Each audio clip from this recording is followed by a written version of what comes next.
네, 안녕하세요. 반갑습니다. 보험영업 모든 것의 김성욱입니다. 자, 오늘도 역시 특별한 게스트분이 한 분 오셨는데, 우리 조금 있으면은 연말정산 하잖아요. 연말정산 아니지. 종합소득세 신고하잖아요. 이 고소득 설계사분들이 굉장히 많으세요. 근데 우리가 사실 세무사님들께 맡기기만 해서 이게 세무가 제대로 신고가 돼 있는지, 아니면 내가 좀 세금을 적절하게 좀 절세를 하고 있는지 잘 모르실 수가 있단 말이에요. 그래서 제가 또 저를 담당해 주시는 이로운 세무회계 대표님이신 박시연 세무사님을 모시고 말씀 나눠보도록 하겠습니다. 세무사님 어서 나오십시오. 네. 가볍게 자기소개 좀 부탁드리겠습니다. 네네. 안녕하세요. 이로운 세무회계 컨설팅 지금 대표 세무사를 맡고 있는 박시연 세무사이고요. 저희 보만세에 지금 7년째 활동하고 있습니다. 네. 벌써 7년이에요? 네. 진짜. 네, 외모로 봤을 때 20대 같은데. 네. 자, 그러면은 우리 설계사님들 위해서 준비해 오신 거 하나씩 좀 말씀 부탁드리겠습니다. 네. 지금 5월 앞두고 있는 시점이라서 지금 굉장히 많은 분들이 궁금해 하세요. 그래서 그 설계사님들이 종합소득세 신고할 때 좀 알고 계셨으면 하는 부분들을 위주로 준비를 많이 해봤고요. 일단 맡겨주시면 알아서 최선을 다해서 신고해드리기는 하지만 그래도 어떤 흐름으로 진행이 되는지를 좀 알고 계시는 게 절세하는 데 도움이 좀 많이 되세요. 그래서 저도 사실 맡기긴 하지만 뭐 어떻게 들어갈지 네, 그래서 이제 전체적인 흐름을 간단하게 설명을 드리고, 그리고 이제 좀 많이 주로 궁금해하시는 부분들도 조금 제가 오늘 좀 설명을 드리도록 하겠습니다. 네, 일단 이제 보통 종합소득세라고 하면 왜 종합이 붙을까 이제 궁금하신 분들이 많이 계실 텐데, 그 이유가 모든 소득을 전부 다 합해서 신고를 하기 때문에 종합소득이세요. 근데 대부분의 이제 설계사님들은 저희는 이제 여기 사업소득, 부동산 임대 외에 사업소득에 프리랜서 사업소득에 해당하게 되실 텐데, 사실은 다른 소득이 크게 겹치는 부분이 많이 없으셔서 그렇지 있다고 하시면은 전부 합산해서 신고하셔야 되는 게 원칙이세요. 그래서 일단 모든 소득을 합산한 종합소득 금액이 나오게 되면 그 종합소득 금액을 가지고 이제 세금을 산정하게 됩니다. 그러면은 아까 앞에서 보신 모든 소득을 합산한 금액을 종합소득 금액이라고 말씀을 드리고, 거기에서 소득 공제되는 것들을 뺀 나머지 과세 표준에 세율을 곱한 금액이 이제 세금으로 나오게 되시는 거예요. 근데 어렵게 생각하실 수 있는데, 이 공제하고 감면은 이제 뒤에서 설명을 드리겠지만 저희 설계사님들이 적용 받으실 수 있는 부분은 많이 없으세요. 거의 없다고 보셔야 돼요. 그래서 많이 혜택을 받지 못하기 때문에 꼭 챙기셔야 되는 부분을 제가 한 번 더 짚어드릴 거고, 이렇게 복잡하지만 대부분 다 안 된다고 보시면 되니까 종합에서 공제된 금액에 누진세율을 적용한다 이렇게 생각하시면 돼요. 이 누진세율이라는 것은 소득이 올라가면 올라갈수록 높은 세율을 적용을 받기 때문에 세금이 비례하게 늘어나는 게 아니라 구간별로 점프를 한다고 생각하시면 됩니다. 그래서 비용 처리 그리고 공제 이런 부분을 잘 챙기시는 게 중요하세요. 그래서 아까 여기 모든 소득을 합산해서 종합소득 금액이 나온다고 말씀을 드렸는데, 이 종합소득 금액은 합산한 그 상태 그대로 산정을 하는 것이 아니라, 여기 보시면은 저희는 뒤에서 공제감면 혜택을 많이 못 받지만 필요경비라고 해서 사업에 관련된 경비를 공제를 한 금액의 세금을 부과하게 되어 있어요. 근데 이 필요경비라는 게 이게 저도 되게 헷갈리거든요. 어느 건 되고 어느 건 안 되는지. 이 좀 약간 러프하게라도 기준 좀 잡아주시면 좋겠어요. 요 필요경비라고 하는 게 많이들 헷갈려 하시는 게 카드 사용을 많이 했는데 나 이번 달에 1,000만 원 했어. 다 해주세요. 이렇게 많이들 말씀하시거든요. 카드가 이만큼 1억이 넘는데 번 거보다 더 쓰셨고. 근데 그게 전부 공제되는 게 아니라 사업에 관련된 경비만 인정이 되는 게 원칙입니다. 원칙이셔서 저희 같은 경우에는 만약에 지사를 따로 나와서 임대료를 납부하셨다. 그러면 당연히 가능하시고 영업을 다니시기 위해서 차량을 운행하신다든지 그리고 고객 선물 접대비가 조금 있으실 수 있죠. 네, 그런 것들 그리고 알바나 이제 서류 작업을 해주는 총무를 고용하시는 경우가 또 있으세요. 그러면은 그런 경우에는 또 총무 비용 이런 거 집기 비품이라든지 뭐 정말 영업에 필요한 경비는 필요 경비로 생각하시면 되고 개인적인 사용분 가사 경비는 제외된다고 보시면 됩니다. 근데 우리가 고객님들께 선물을 할 때가 있잖아요. 네네. 근데 이게 그냥 선물을 하게 되면 예를 들면 옷을 샀어요. 그럼 이게 내 건지 고객 건지 알 수가 없잖아요. 이럴 때는 어떻게 되는 거예요? 일반적으로 그것은 이제 실질에 따라 과세하기 때문에 사실 애매한 부분이긴 하세요. 그래서 원칙상 말씀을 드리면 우리 가족을 위한 옷을 샀다. 그러면은 사실은 공제가 안 되시는 거고 고객이나 거래처를 위해서 만약에 구매를 하셔서 선물을 좀 하셨다. 그럼 사실 이건 접대비에 해당되는데 접대비가 한도 끝도 없이 다 공제가 되는 건 아니세요. 저희 업종 같은 경우는 1년에 1,200까지 접대비 한도가 있습니다. 되게 작네요.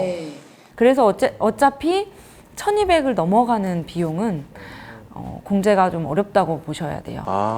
그래서 저희가 이제 세금을 산정을 할 때 세금 줄이기가 좀 어렵다는 말씀을 드리는 부분이 접대비성 지출이 많으세요. 그래서 지금 저희는 필요경비 부분이 좀 많이 중요하세요. 그래서 이제 보통은 고객 선물 구매하실 때 싸게 구매하시기 위해서 현금 구매하시거나 이런 경우가 많이 있는데 그러면 증빙을 갖추기는 좀 어려우세요. 그래서 카드로 좀 구매를 하신다거나 세금 계산서를 주민번호로 해서 받으신다거나 현금 영수증을 하신다거나 증빙을 조금 갖추시는 게 중요하다고 이제 보시면 되시고 간혹 이제 고액이신 분들 뭐 법인 영업을 하시거나 이런 경우에는 전문가 비용이나 쉐어 비용이 또 나가는 경우가 있으시거든요.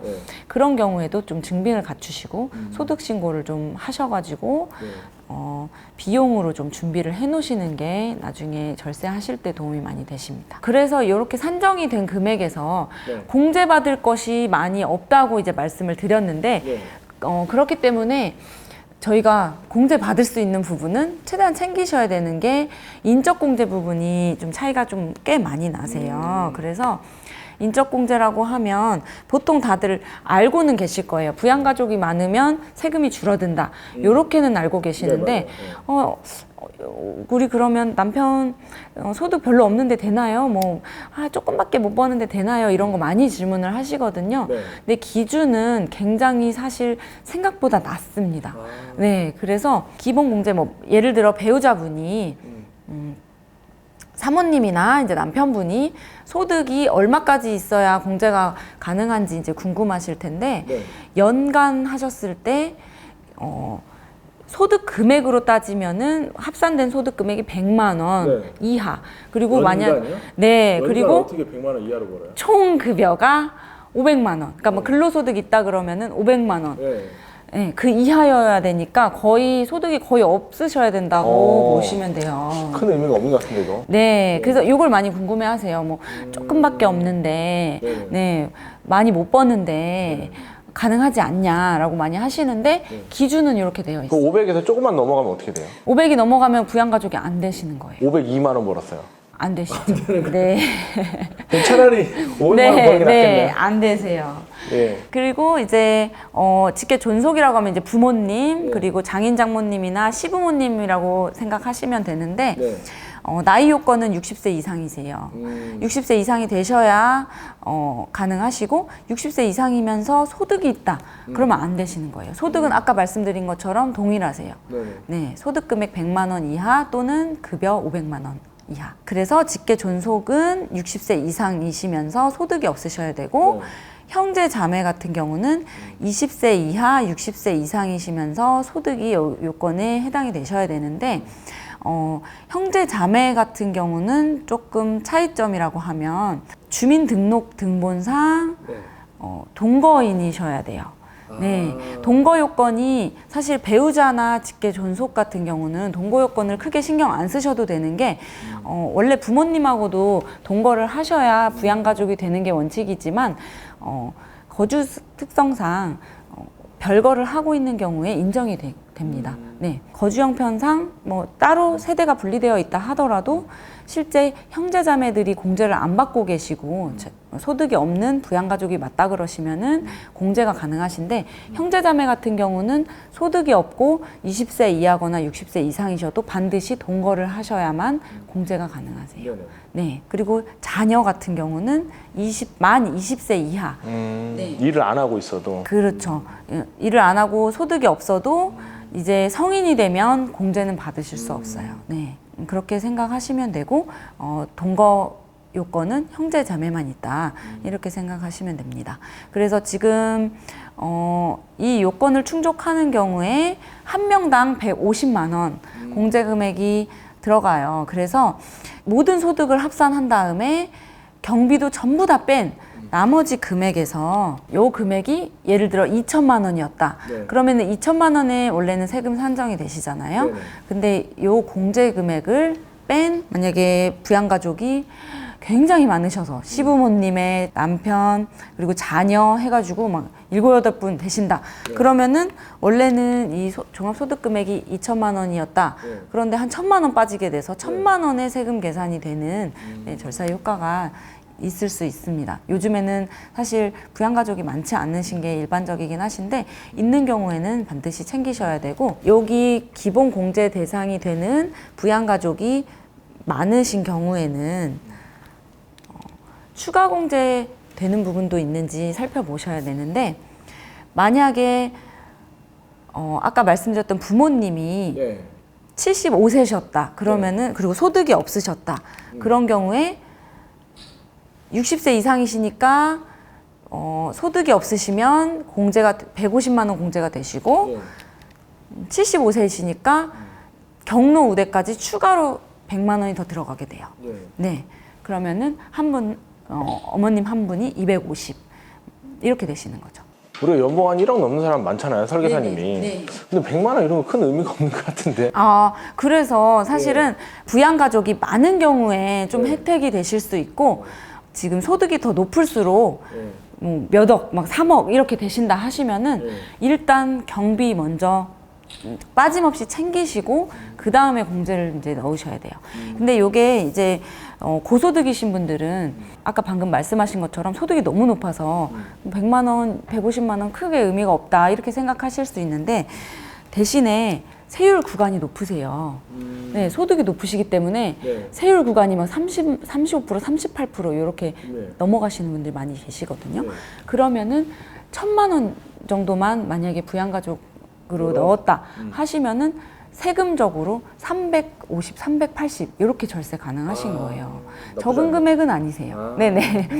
물론 소득이 높으시면 이제 세금이 많이 나오시지만 꼭 챙기시면 되시고 만약에 기본공제 대상 중에 장애인분이 계시다 그러면은 200만 원 추가 공제 이렇게 되시는 거예요. 네. 이 이외에 제가 말씀드린 것처럼 저희가 해당이 안 되는 부분이 많기 때문에 네. 기본 공제나 이런 인적 공제를 좀 챙기시고 그리고 노란우산 공제나 잘 아시겠지만 연금저축 네. 뭐 IRP 그런 것들이 조금 도움 될 수 있어요. 그래서 이것도 아주 크지는 않으시겠지만 4천만 원, 이 노란우산 공제 같은 경우는 4천만 원 이하 우리 설계사님들도 다 되는 거죠? 네, 가입하시면 가능하세요. 네. 그리고 이제 4천만 원 초과 1억 이하 하시면은 300만 원인데 만약에 조금 이 소득이 지금 아까 필요 경비를 뺀 나머지 금액을 기준으로 하시는 거거든요. 네. 왔다 갔다 하시는 분들도 많이 계시고 해서 보통은 그냥 300까지 정도만 하시라고 말씀을 좀 드려요. 근데 이게 300이라는 게 월 25만 원씩 만약에 노란우산 공제에 저축을 하셨다. 그러면은 절세 효과가 뭐 요 정도, 네, 세율 구간에 따라서 요 정도에서 요 정도 되신다고 보시면 돼요. 그래서 이 금액만 봐서 크진 않으시지만 요거 그리고 이제 연금저축 계좌 그리고 아까 말씀하신 인적공제 이런 걸 챙기시면은 그래도 세금 절세가 좀 되신다고 보면 되고 그리고 종교 있으신 분들은 기부금 기부금 공제가 도움이 많이 되세요. 그래서 기부금 챙겨 오시는 것도 도움이 많이 되십니다. 근데 기부금도 저 한도가 있지 않나요? 네, 한도가 있어요. 10만 원. 그래서 그 10만 원은 아니시고 소득에 따라서 조금 다르시고 어떤 기부금인지 종류에 따라서도 한도가 좀 다른데 일단 2월이 가능하시기 때문에 많이 기부를 많이 하셨다. 그럼 일단 다 가지고 오시면 돼요. 그럼 저희가 장부 작성해 드릴 때 올해 한도까지 공제를 해 드리고 그리고 2월 되는 부분은 그 다음 연도라든지 그 다음 연도까지 계속 공제를 받으실 수 있으니까 그건 빠짐없이 챙겨 주시기만 하면 처리는 걱정 안 하셔도 됩니다. 그리고 가장 이제 좀 궁금해 많이 하시는 게 이제 월세세 공제나 주택 임차 차입금 원리금 상환한 거에 대한 공제 왜 안 되냐 이런 질문을 많이 하세요. 요새 이자도 많이 나가잖아요. 네. 근데 요거는 근로소득 있는 분들에 해당하는 부분이라서 저희는 공제가 안 됩니다. 네, 이 부분을 좀 많이 궁금해 하셔서 제가 언급을 좀 드리고 나머지 이제 뭐 보험료 내신 거, 이제 의료비 내신 거 이런 것들도 다 이제 근로자분들 위한 혜택이라서 저희는 해당이 없습니다. 그래서 기부금 좀 많이 챙겨 주셔야 되는 거. 네.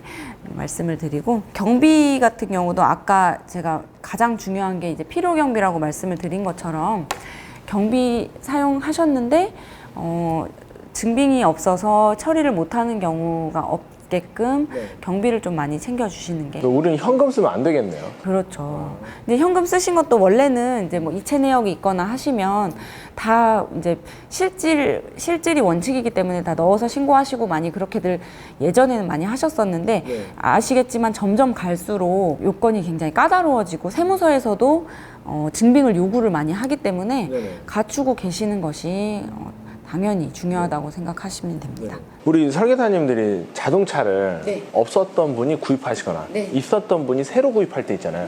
그때 좀 알아야 되는 거 있어요? 차량을 굉장히 궁금해하는 경우가 많으세요. 차량을 영업하는데 정말 많이 필요하시잖아요.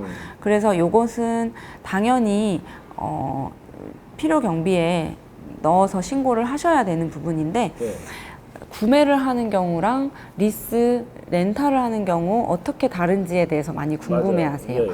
근데 사실 세금적으로는 장부 작성을 하시는 경우에는 세금적으로 큰 차이는 없다고 생각하시면 됩니다. 네.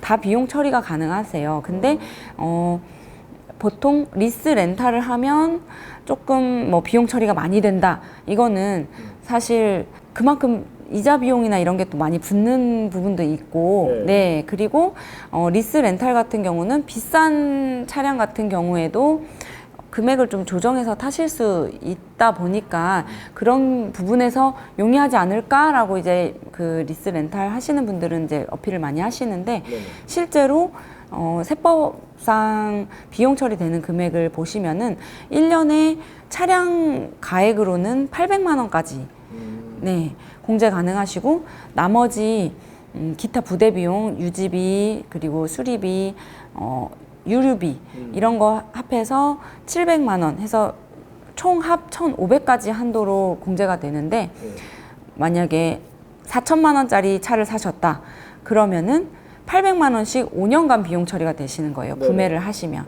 근데 이제 뭐 예를 들어 월 50만 원짜리 리스를 하셨다. 그러면 1년에 600이시잖아요. 이제 800 한도에 들어오기 때문에 리스 비용 600이 공제가 되고 나머지 유류비, 수리비, 합한 금액 700만 원까지 공제가 되기 때문에 세금적으로는 큰 차이가 없다고 생각하시면 돼요. 오히려 비싼 차를 사셔가지고 공제 넘어간 초과 금액을 공제 못 받으시는 그런 부분들, 그거를 고려하셔야 되고. 월 한 70만 원 정도네요, 보니까.